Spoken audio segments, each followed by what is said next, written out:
What's up guys, I have something interesting to show you today. Some hot, spicy, juicy S10 leaks.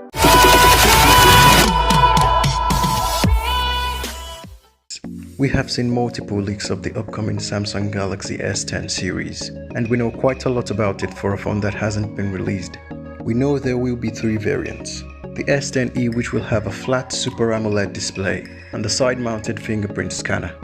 The regular S10, which would have a curved 6.1-inch Super AMOLED display and an in-display fingerprint scanner. And the S10 Plus, which will have a 6.44-inch Super AMOLED display and will also have Qualcomm's ultrasonic fingerprint scanning technology. The base model of all the three variants will have 6GB of RAM and 128GB of onboard storage.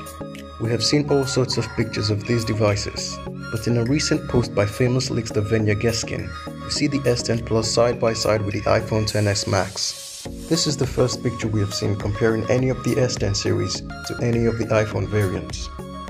From the picture, both phones look amazing, but the S10 Plus has an overall narrower form factor compared to the XS Max, thanks to those curved edges.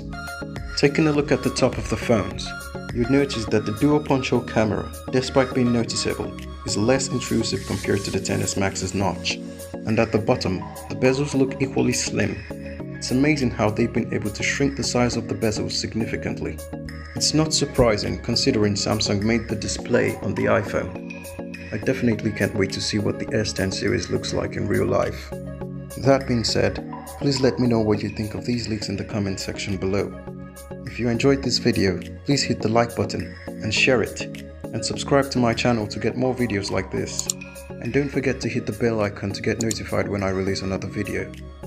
Thanks for watching guys, peace out.